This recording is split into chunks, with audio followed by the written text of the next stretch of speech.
ہر قسم کے شرعی، روحانی اور جسمانی مسائل اور وظائف کے لیے دارالعمل یوٹیوب چینل سبسکرائب کیجیے اور بیل آئیکن بھی پریس کریں تاکہ ہر ویڈیو آپ تک بآسانی پہنچ سکے۔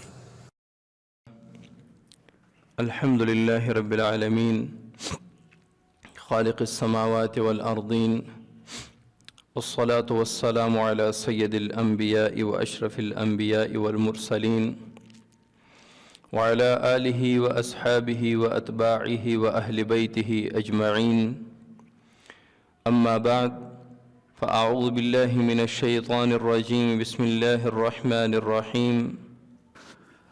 یا ایہا الذین آمنوا کتب علیکم الصیام کما کتب علی الذین من قبلکم لعلکم تتقون۔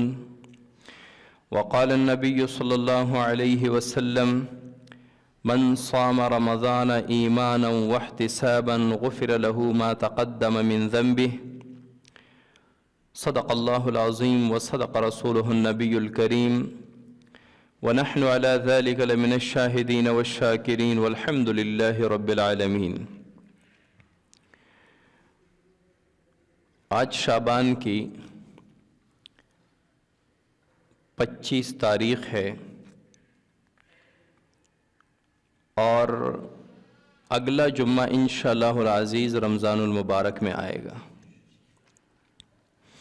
اللہ تعالیٰ نے اس دنیا میں کچھ چیزوں پر فوقیت دی ہے، یا ایسے سمجھیں کہ ہر فیلڈ میں اللہ تعالیٰ نے اس فیلڈ میں سے کسی ایک کو سردار بنایا ہے۔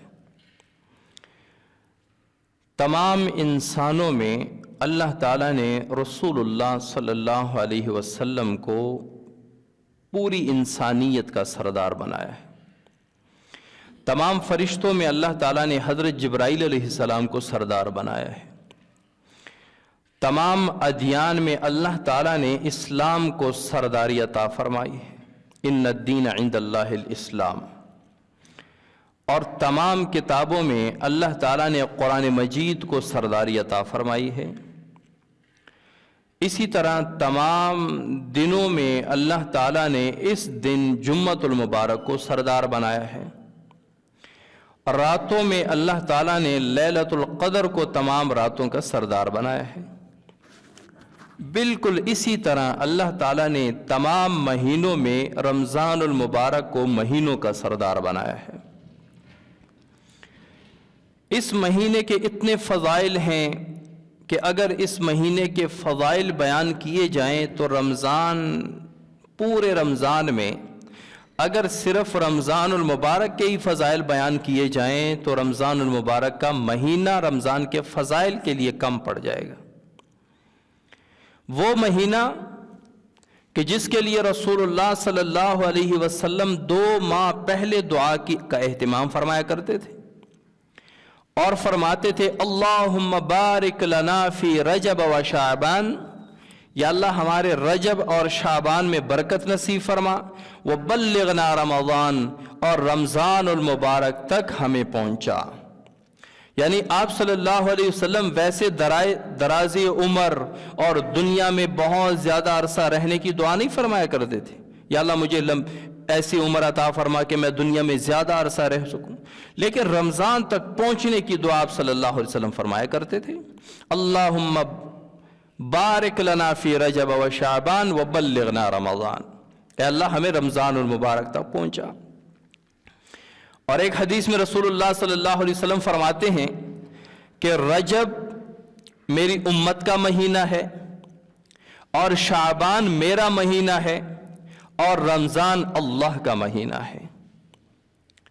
تو اللہ تعالیٰ نے اس رمضان المبارک کو وہ فضیلت، وہ عظمت، وہ شان عطا فرمائی ہے کہ جس کی شان، جس کی فضیلت، جس کی عظمت پہ خود قرآن بھی گویا ہے، آپ صلی اللہ علیہ وسلم کی احادیث بھری ہوئی ہیں رمضان المبارک کے فضائل سے، لیکن ایک آپ صلی اللہ علیہ وسلم کی زبان مبارک سے ایک فضیلت بھی نکل آئے کہ رمضان المبارک بڑی شان والا مہینہ ہے، تو ہمارے لیے یہ بھی کافی ہے کہ آپ صلی اللہ علیہ وسلم کی زبان اقدس سے رمضان المبارک کے بارے میں یہ